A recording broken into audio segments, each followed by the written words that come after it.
This is J. Krishnamurti's third public discussion in Saanen, 1964. We were talking the other day about learning.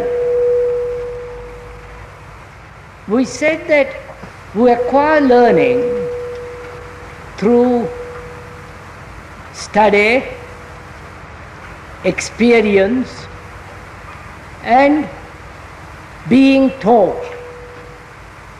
And we feel that such learning is merely accumulating knowledge, which prevents us from actually learning. Because learning is an act from moment to moment. And I think it is important to bear that in mind when we are discussing. That is, when we are examining through argument, that we are not accumulating knowledge and from there responding to every challenge, which is quite an art.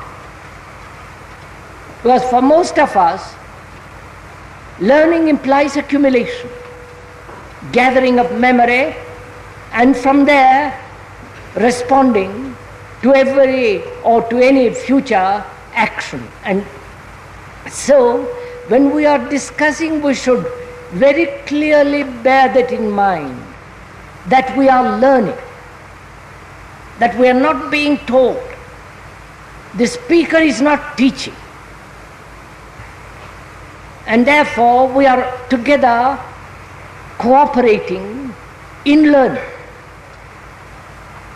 Therefore, we should be extremely alert in the use of words,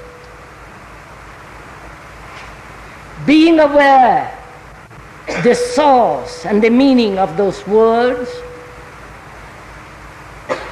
and thus becoming aware, one perceives the operation of one's own mind, feeling.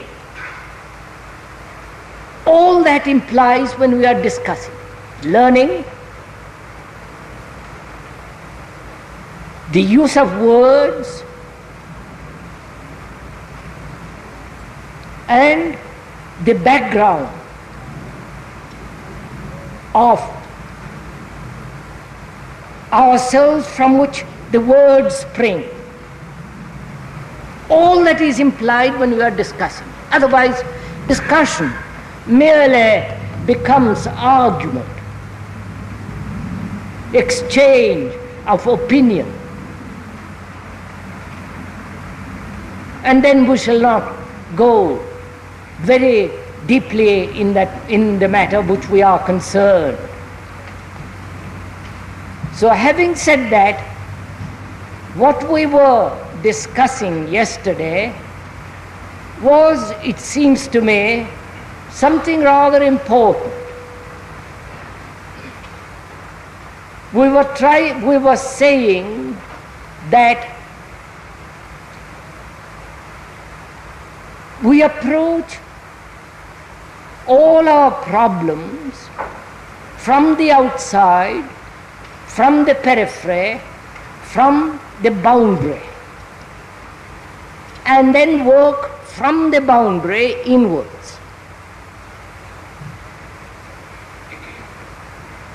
Or we have certain concepts, formulas and ideas derived from the outside, which have become established in the conscious or the unconscious, and responding from what we call the inner, is still the result of the outer. The two, the inner and the outer, are similar. They are not dissimilar. One leaves the outer because one has not found the answers through that approach. And one hopes to find answers to our problem by going within.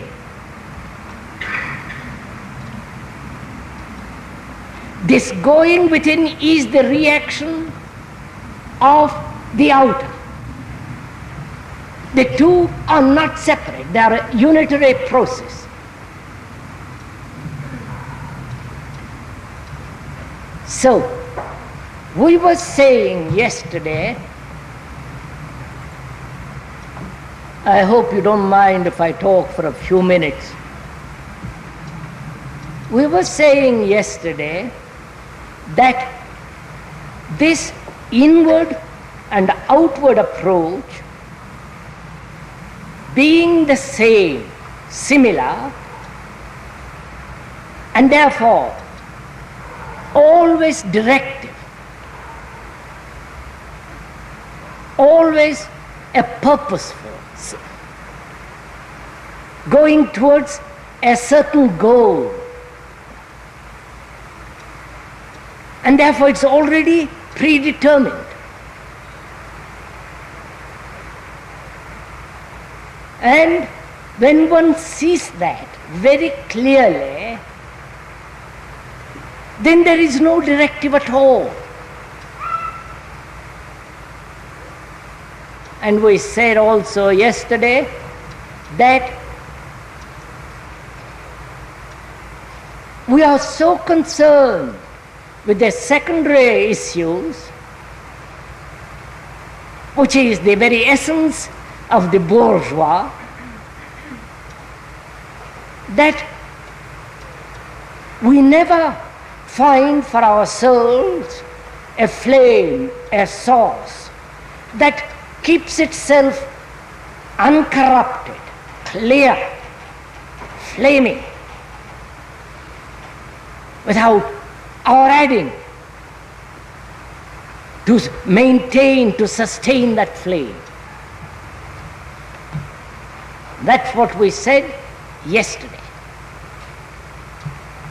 I think, if I may suggest, we should proceed along these lines to discuss. We were talking also about peace.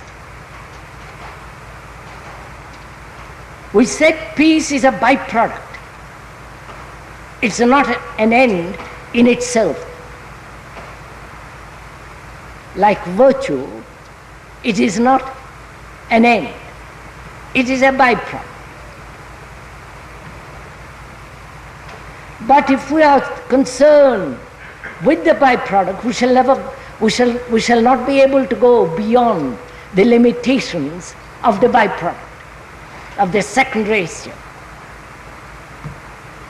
And what is important is, it seems to me, to discover for oneself, and this requires a great deal of attention, a great deal of pliability, swiftness of thought, to find out for ourselves the origin, the source from which we can act without being corrupted, without creating problems and so on. And that is, it seems to me, the purpose of these discussions.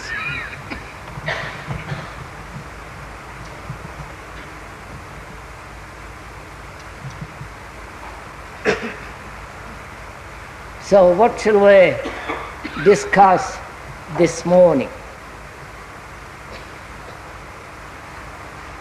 Or have I throttled all discussion?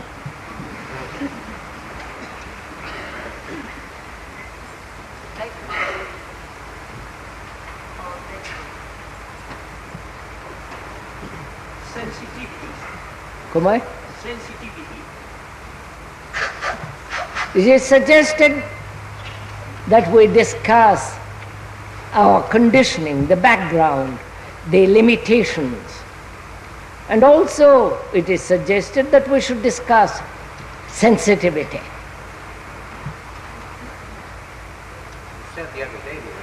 thought after peace. Huh? It was said the other day that we would discuss thought after peace. It's also asked, what is there after peace? Is that it? No, thought was the second topic we were going to have. Ah, yes. What is the second topic, sir? Thought. That's, sorry, sir. And what, oh yes, and the third was bringing the unknown to the known, or known to the unknown, quite something like that.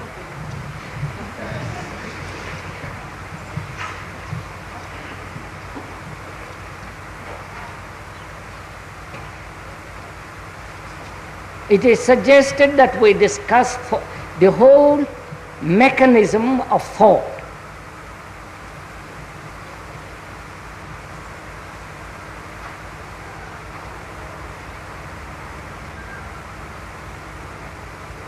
Why do we think at all?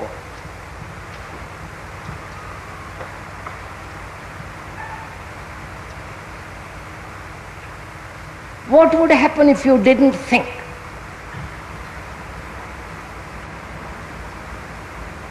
And what would happen if the whole mechanism of thought came to an end?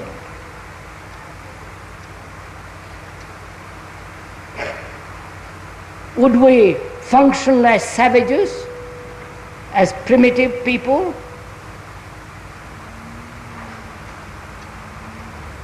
So all these questions arise. So better begin to find out what is thinking. What is the extraordinary importance we give to this machinery of thinking.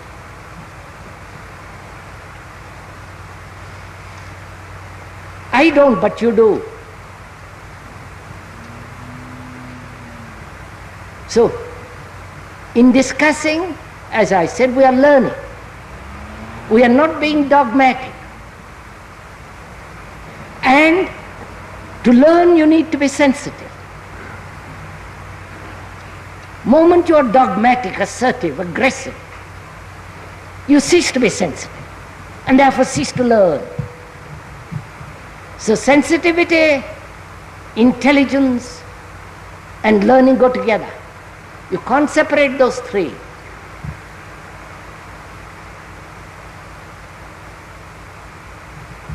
So, let's begin. What is thinking?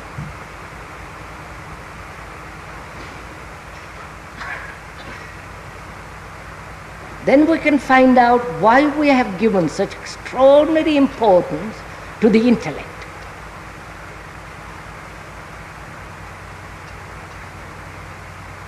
To the man who is capable of quoting innumerable books, correlating the various ideas, the whole process of clever mentation. Wow! So let's find out what do we mean by thinking.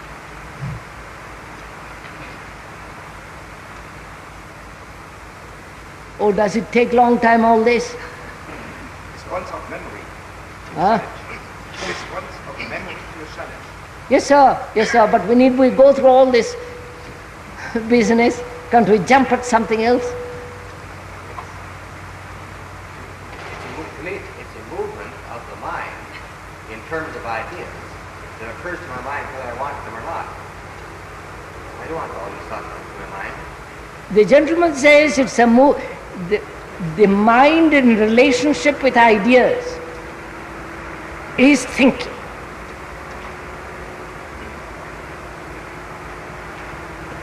Because we are afraid of silence.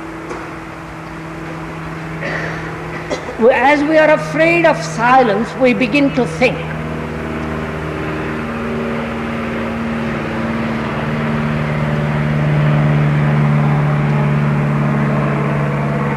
And if you did not think at all, what would happen? you wouldn't be able to function, would you? You wouldn't be able to function in your office.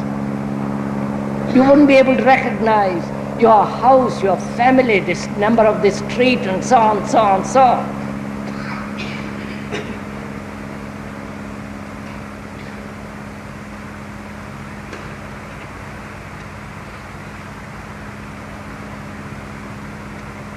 I'm sorry, I'm not going to help in this matter. You will have to discuss it with me. I'll keep quiet. Is it not the process of recognizing similarities and dissimilarities and images which one gets through the sense? Is it not the process of the observation of the similarity and the dissimilarity, and thinking gives that capacity which is necessary to function? Isn't that right, sir? Well, as one looks at his thought, he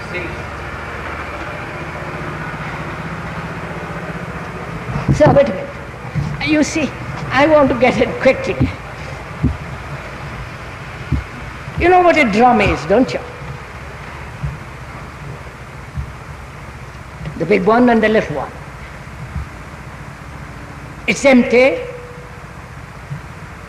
and the skin is tightly drawn across it and kept in tune. When you strike on it, it gives an instant tone, and that tone is always right if the skin is rightly taut and you strike it rightly. Right? This is so, isn't it? Now, can the mind be that way? You understand what? Be that way. So that there is no thinking at all, but giving right response always.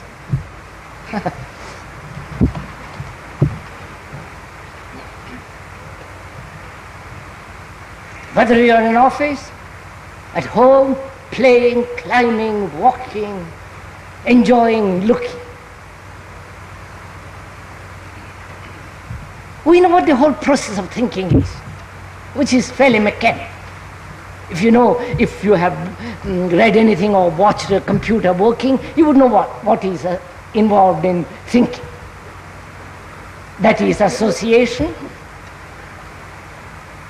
ideas, the background, the response to any challenge.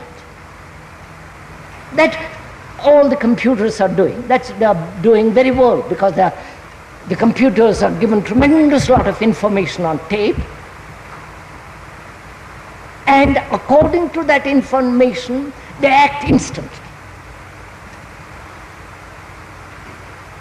Mathematically, all the business of it. So our brain, our mind has accumulated infinite knowledge, information, and when any question, challenge is asked to it, is response. The response is thinking. That's fairly simple. We don't have to elaborate it. I respond according to my background, according to my fear, according to my information, according to my knowledge, according to my study, according to what I've learned. And when there is a challenge, I respond to that immediately, or take time. The interval between the challenge and the response, which is the time lag, is the process of meditation, process of thinking. And then I respond. That's fairly simple, isn't it? Or am I pushing too quickly?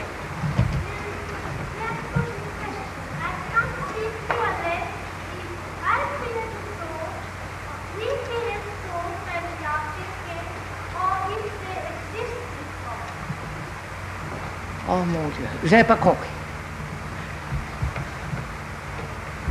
Did you hear it? I can't see clearly if when we thought we create thought or if it exists before. Do we create the thought? That she cannot see clearly whether what she thinks it is her thought or whether the thought has existed before. Is the thought which you think created by you or Has it existed before? has it existed before? Can you really separate the two? Have you created any thought?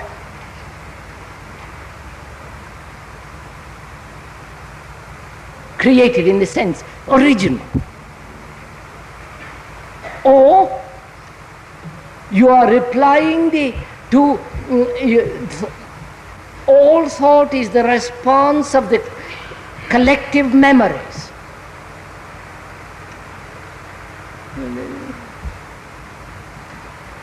You see, really, unfortunately, all right. So there are several things involved in it.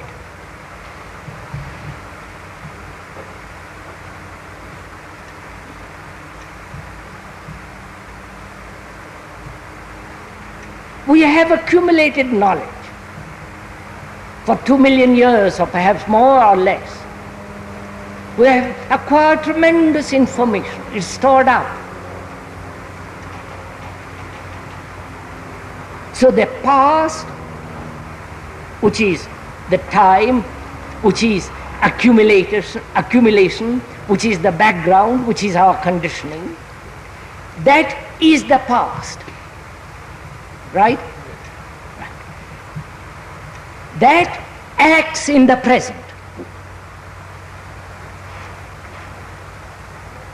Depending what the present is, whether it is important, whether it has significance, whether it demands a quick response.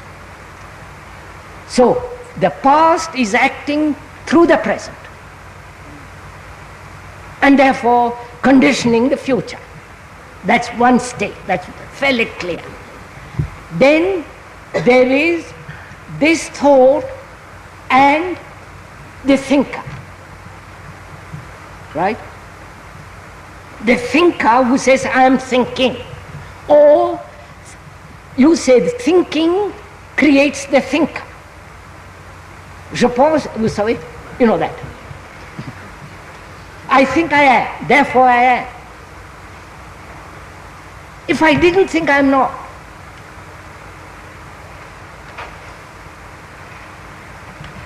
So there is the first problem, the past acting through the present, conditioning the future.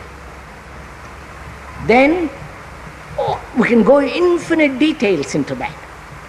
Then there is thought separate from the thinker. This is so. For the most, I think so and so.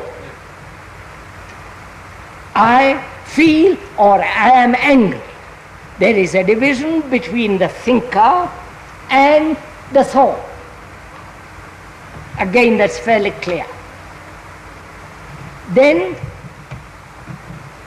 there is also the question whether thought can be quiet. Thought can be still completely, so that it doesn't project, interfere. Can the mind, which is the organism, which is with its brain and so on, so on, so on, can the totality of that be quiet? Including the brain, including the nerves, including all the cells in the brain, be completely still. So there are these three problems. You understand?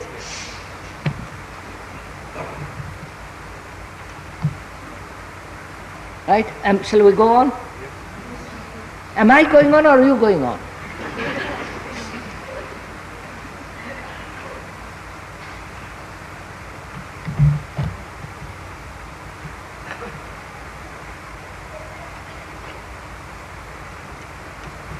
You see, what is of real significance is whether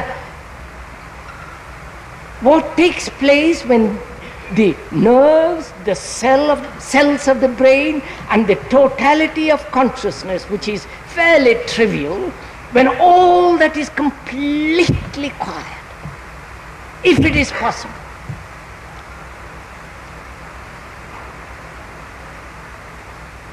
We'll come to that. So let us first consider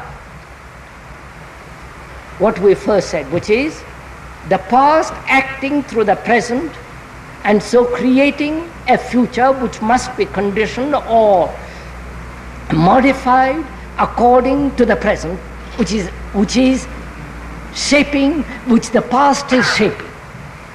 That's it, right?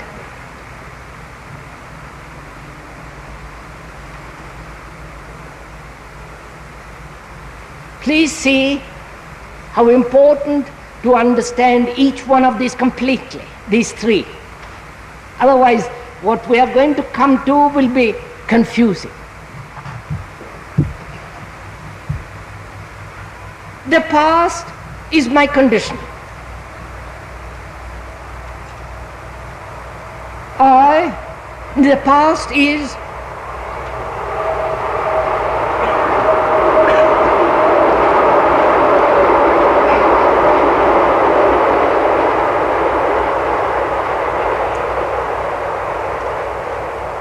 The past is if you are born in a particular culture with all its racial, economic, religious, social environment. If you are born in the Christian culture, you have certain beliefs, certain concepts, certain superstitions. Scientific, mathematical, religious, economic, climate, food. And if I am born in India and my conditioning is the climate, the food, the environment, the family, the tradition, the economic condition, the Upanishads, the Vedas, all that, which the mind has inherited as well as acquired in both cases, which what happens in communist Russia and China. Now, that is always contradicting or adjusting or denying the present.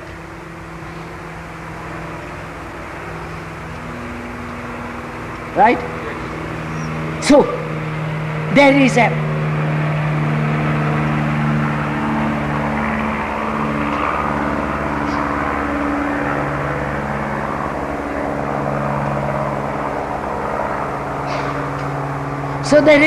a peculiar neurosis, a contradiction. I don't know if you have the past interfering with the present, and therefore creating a contradiction. And therefore there is the split mind, the past and the present. And so this mind can never completely understand the present.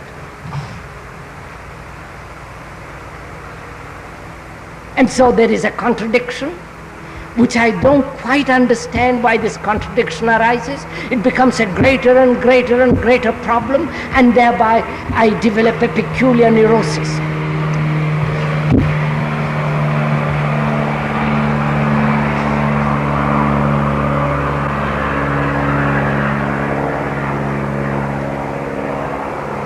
It's very good to have this aeroplane going over us. If we are attentive, I'm saying this to myself as well as to you, if we are attentive, there is no contradiction between that noise and what is being said.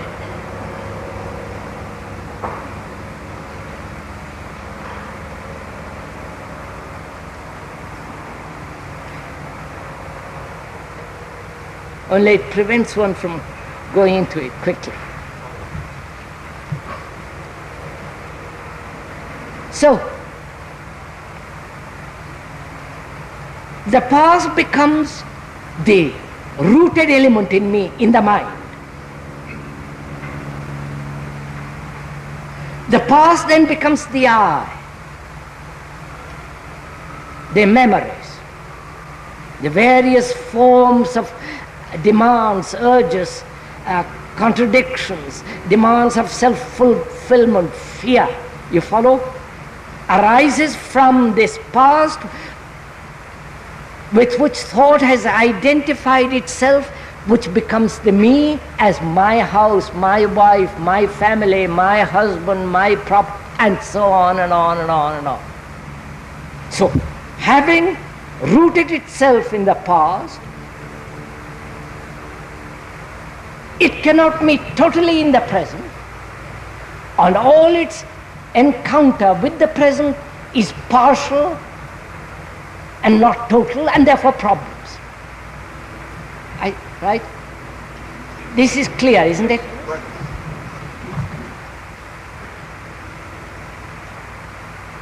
And therefore I'm afraid of what's going to happen day after tomorrow. So there's this whole cycle of a mind that is rooted in the past, the mind being the result of time of the past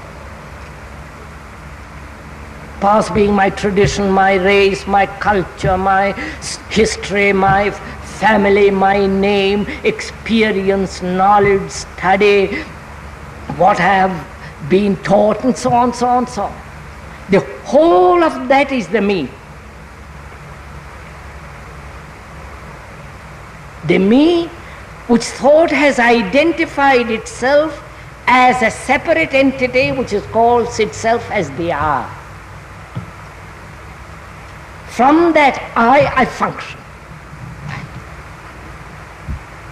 This is fairly clear.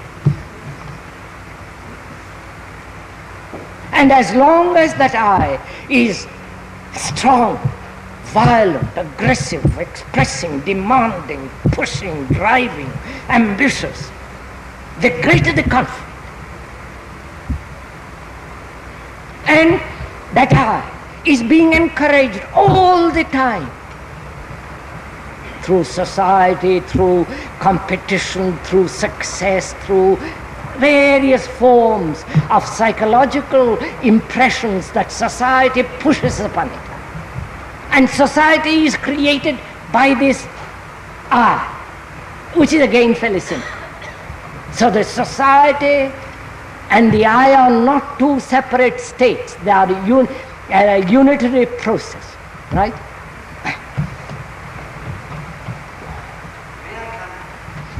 Yes, sir, go ahead, sir. Avant.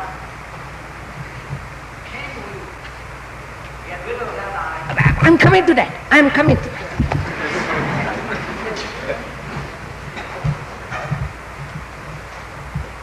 If I see that, not verbally, intellectually, or emotionally, but as an actual fact, it is a fact.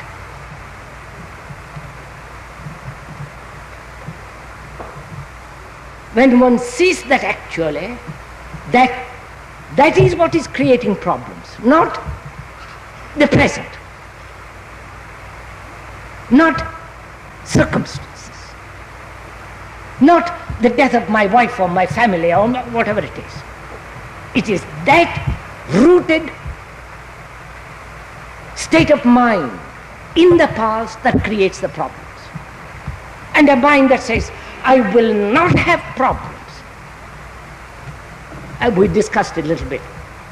Under no circumstances will I have a single problem.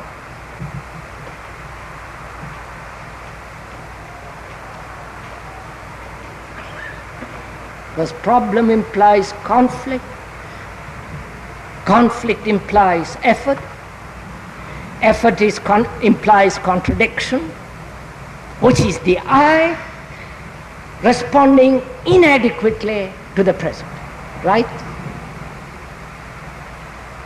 So if I see that a man who has problems, who makes efforts of any kind, merely exaggerates, gives importance to the I, who is the creator of problems, right? Yes. If you see that, the whole of that, not merely verbally, but if you see it with your nerves, with your ears, hear it, with your eyes, with all your being, you see that a mind that makes an effort is only creating contradiction for itself and therefore furthering more problems, right? If you see the totality of that, not mere fragments of it, the very act of seeing is the ending of this I.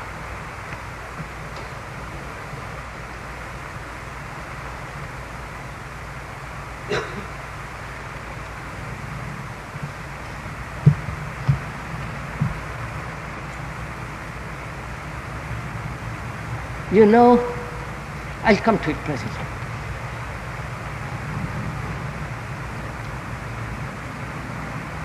You know, most people, if they're at all thoughtful, if they're at all awake, little sensitive, see this process.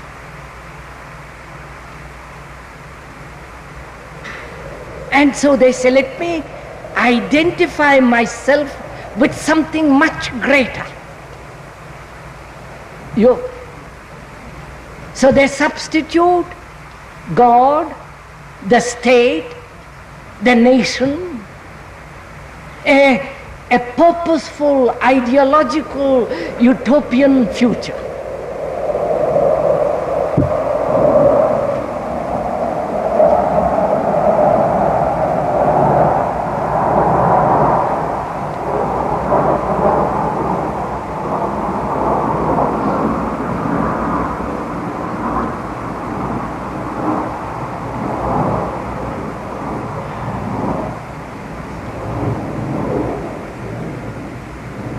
This is what's happening right through the world.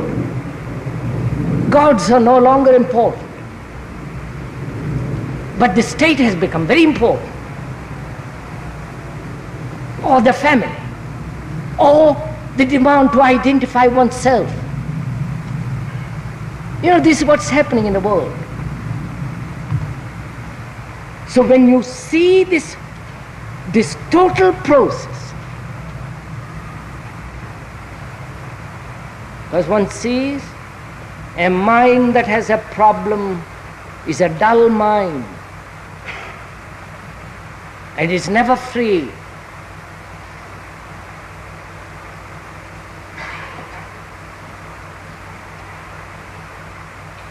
Economic problem, family problem, national, any problem, at any level. And problem implies, I won't have to go into all that. So when you see that, what takes place? Now we are trying to find out what we mean by seeing.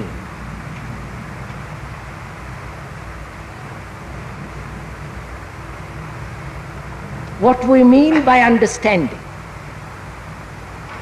When you see this fact of the I,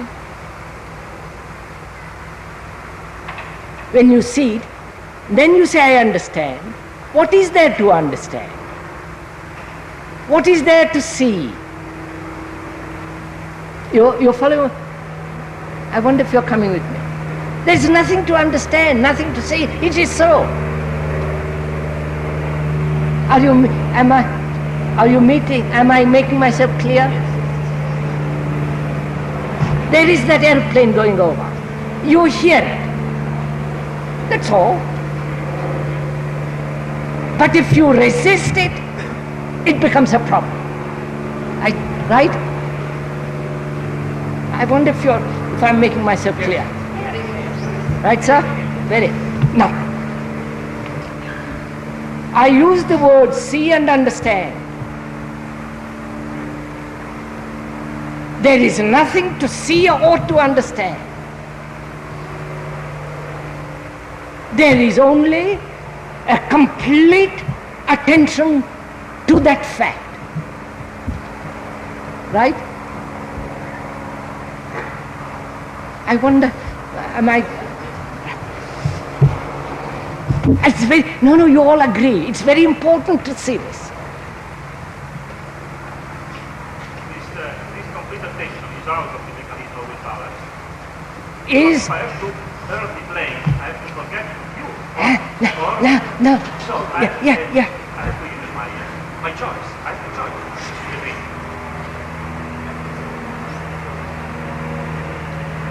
That aeroplane is going back and forth. That aeroplane all the morning is going to make that noise. And we are going to talk for an hour. Where is the choice?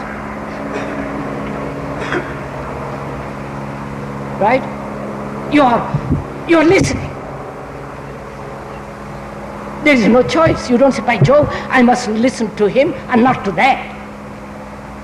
Then you create a resistance, a conflict. Then you have the problem, how am I to be attentive? You follow, sir?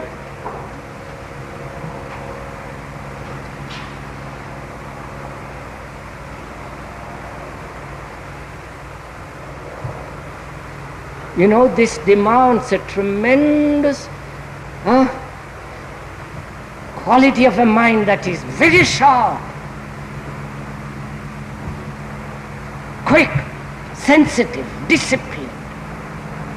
Otherwise you'll be caught in that noise and in this noise. Is all that clear? Then let's go to the next part, which is, there is thought and the thinker, of which each one of us is aware. Isn't it? Right? Need I go?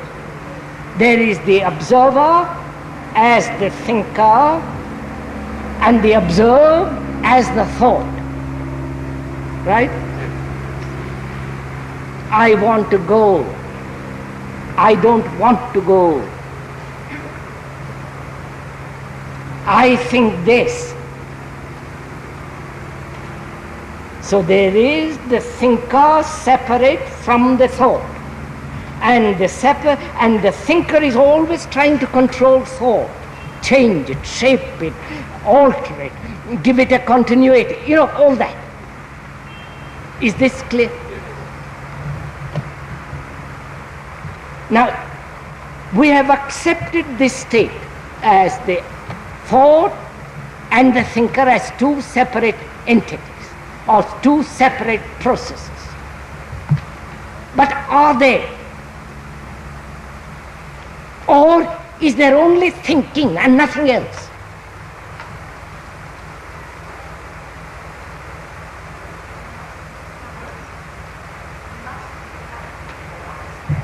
Beg pardon? We must discover it for ourselves.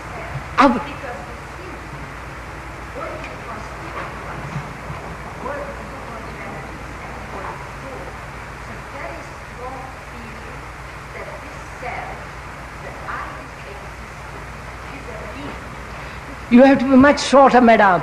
You have to make the explanation shorter, otherwise I can't repeat it.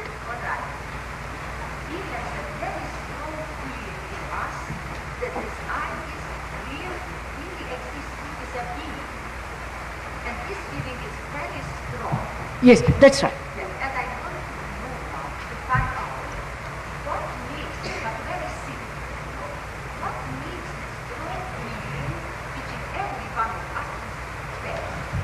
What makes the I so strong in each one of us? That's all.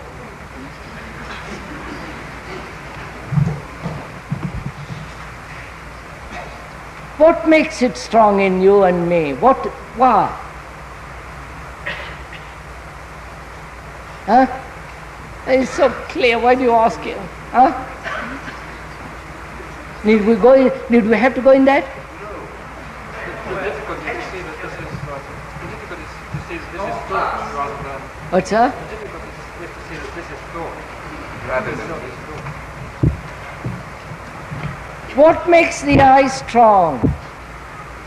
Because you are feeding it every minute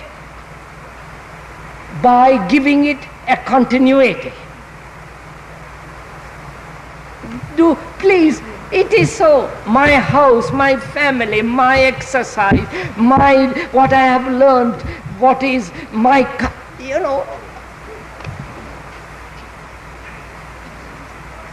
So thought by thinking about my house, my wife, my sex, my purpose, my fulfillment,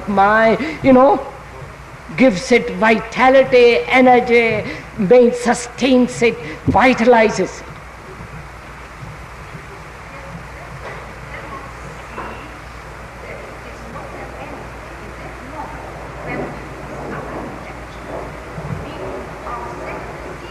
Yes, you just see this thing as an entity because you haven't looked at it, you haven't explored it, tore it to pieces to find out.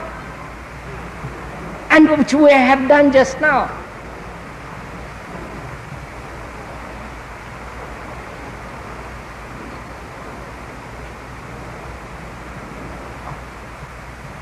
We'll come back to that little later.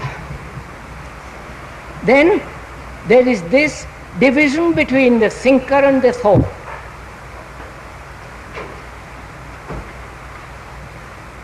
You listen 2 minutes. Has thought continuity without the thinker?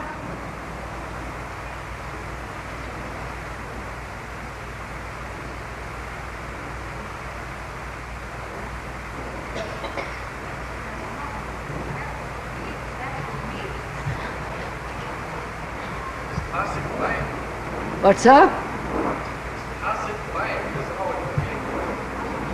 No, you haven't. Of course not. Thinkers is Huh? No. You haven't.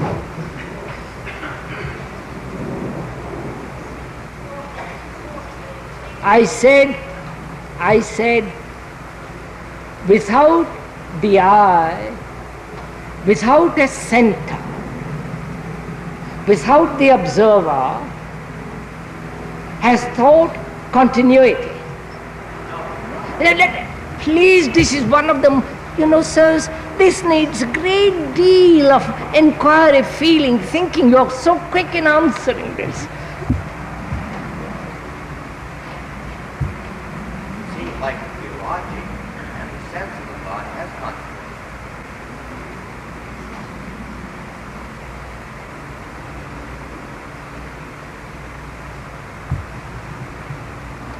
The experience to others, we just can repeat what you say sometimes, but really we have not the direct experience. Quite right. So therefore, please listen.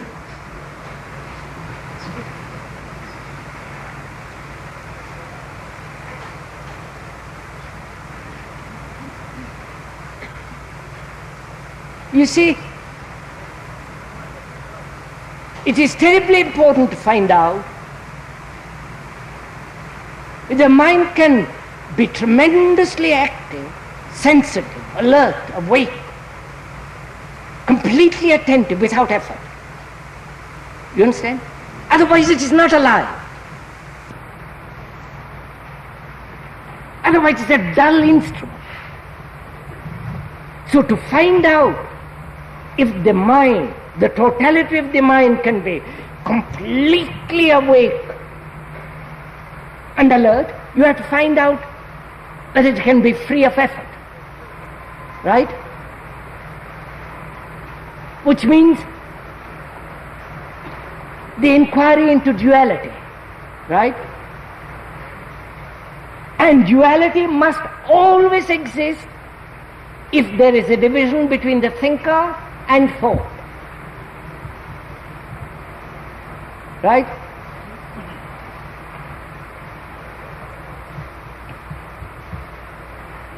You understand? If there is any form of effort, and effort exists, comes into being only when there is a contradiction.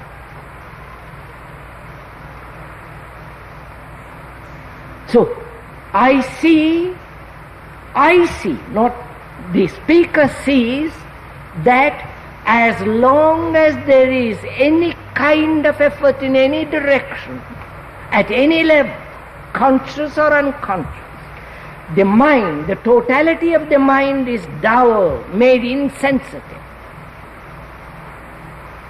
So, the speaker inquires and says, can it exist without effort?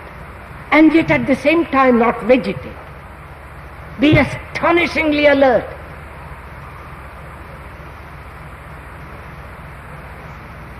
And the speaker sees that as long as there is a division between the observer and the observed, there must be contradiction.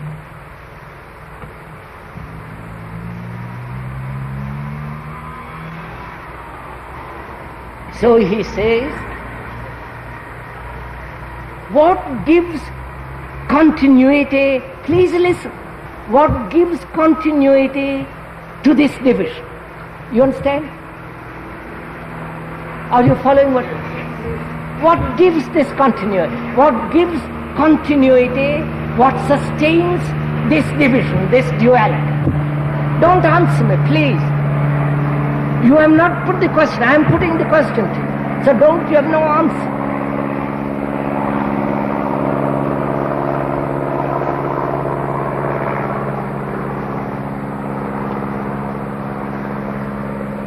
So I must find out, the speaker must find out what sustains, maintains, gives continuity to this division, right? Have you heard my question? Please don't answer.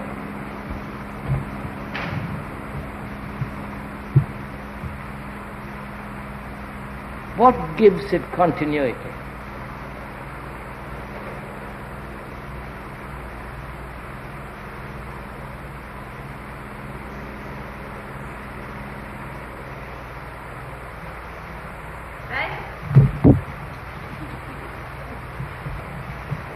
I'm sorry I didn't hear.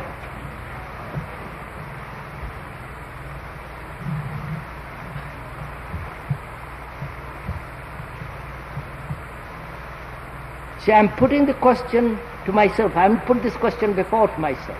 Therefore I must be quiet. You follow?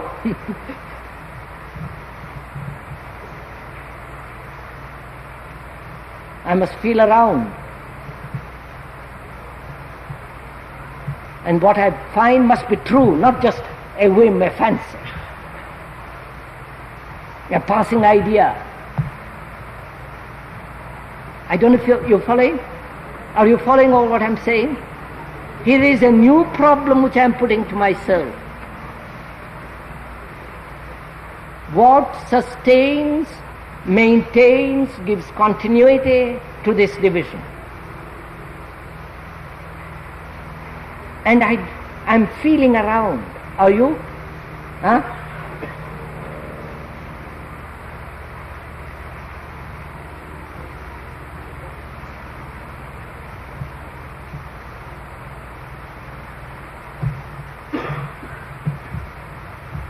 All right.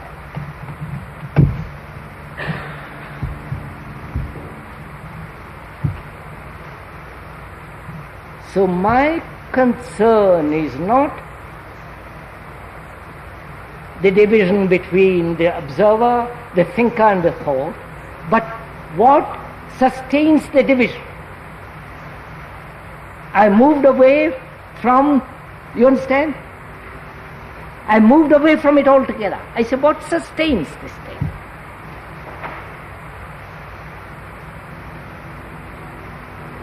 Obviously, you've got the answer.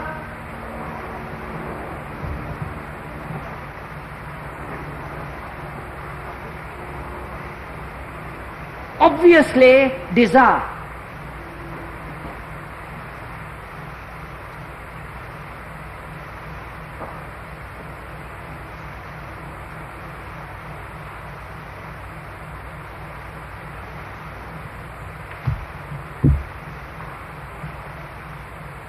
Are you waiting for me?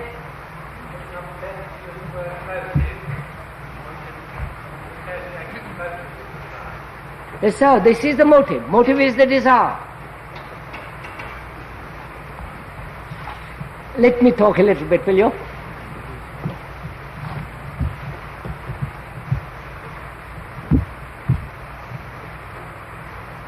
You understand? The mind is corrupt, made corrupt, dull, stupid, insensitive by effort. Effort must exist as long as there is contradiction, self-contradiction or contradiction within oneself, outside. And contradiction exists because there is this duality between the thinker and the thought.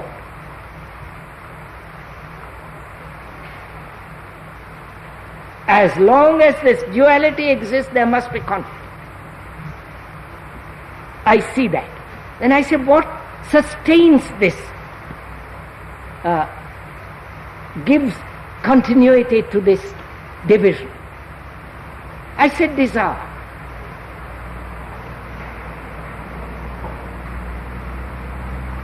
And I said, by Jove, if desire sustains this thing, I must get rid of desire.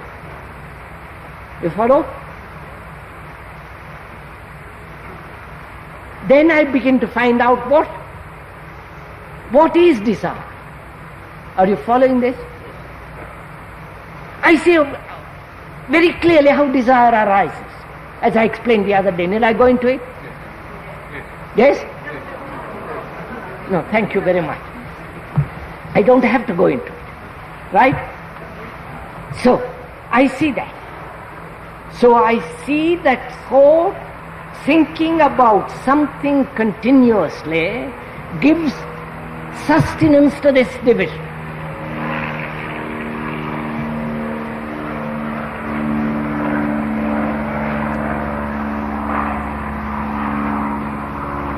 If I think about, if there is thought, thinking about the house in which I live,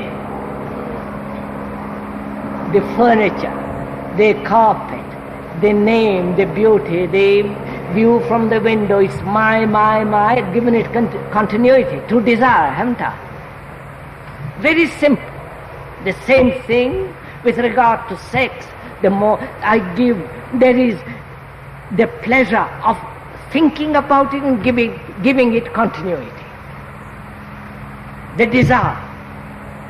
So I say, I see very clearly that as long as any sensation is given a continuity, that continuity takes root and becomes the I, and that I divides itself from the thought and therefore contradiction. I've got it?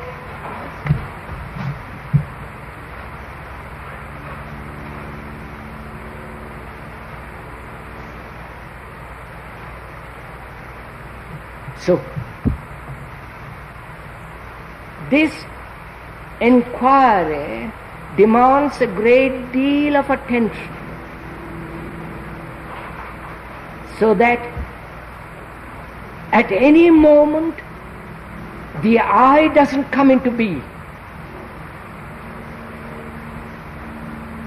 And if you say I must get rid of desire, then the I takes dominance, right?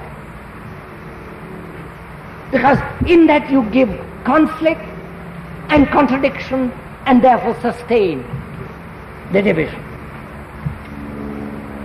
Right? Is this clear?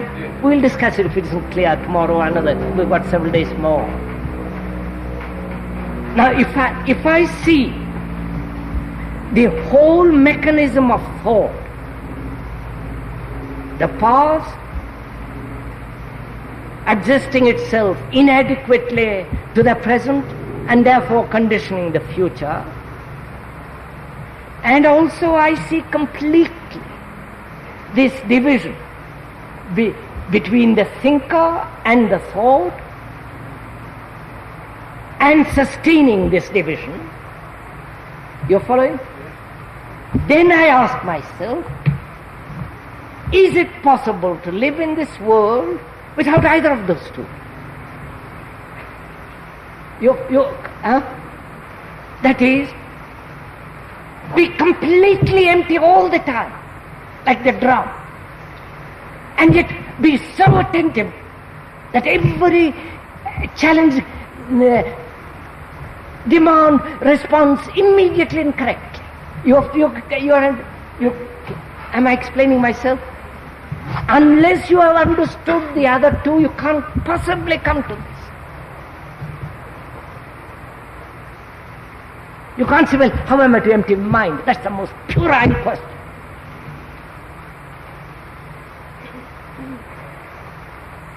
But if you have understood the whole mechanism of thought, oh, you don't see the beauty of it. Well, I'll go on.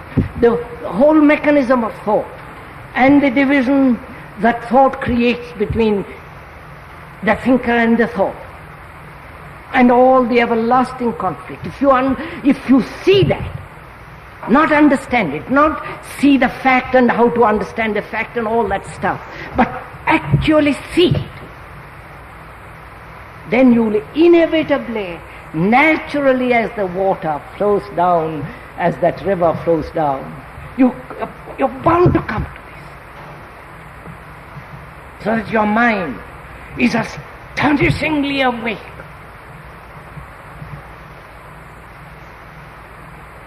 Because it's no longer making effort.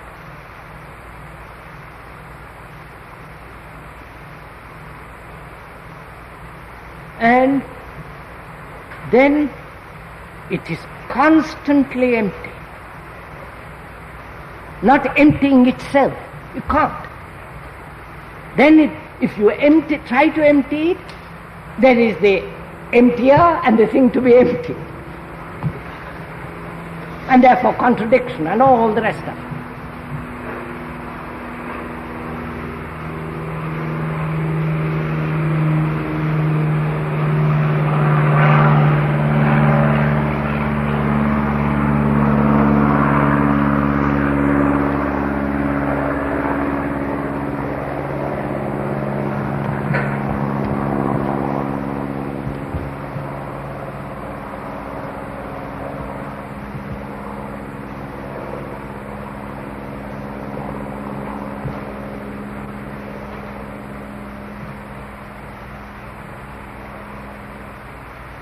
I cannot possibly come,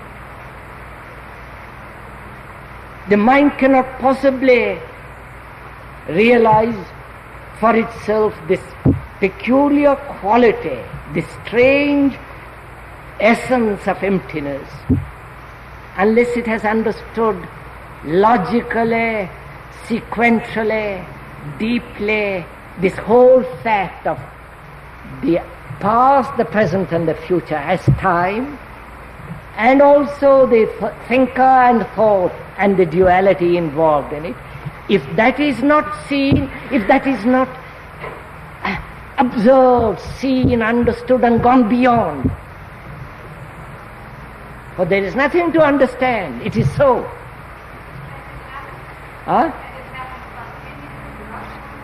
Of course, otherwise it cannot happen any other way.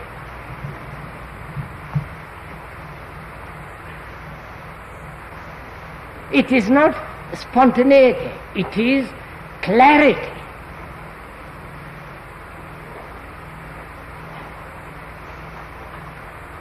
The clarity of a mind that examines this.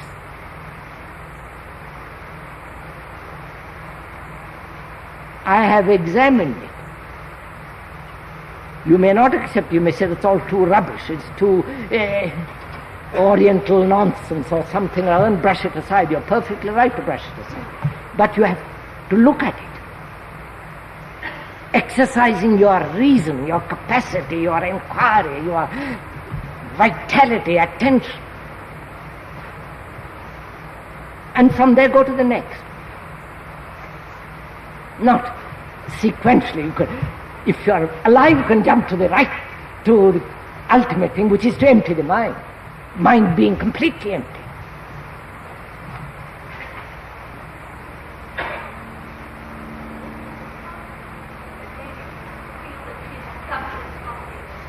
Huh?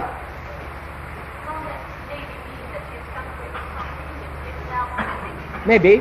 It is said that, is it that lady who asked that question of spontaneity, she may have it, come to it naturally. Maybe. What? Huh? All right, you have it. Then what?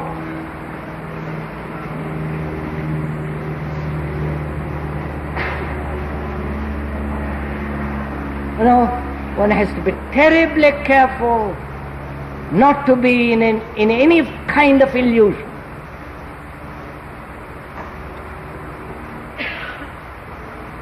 That's why one must be logically clear every step.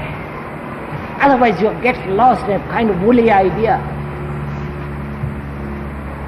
Is that enough for this morning?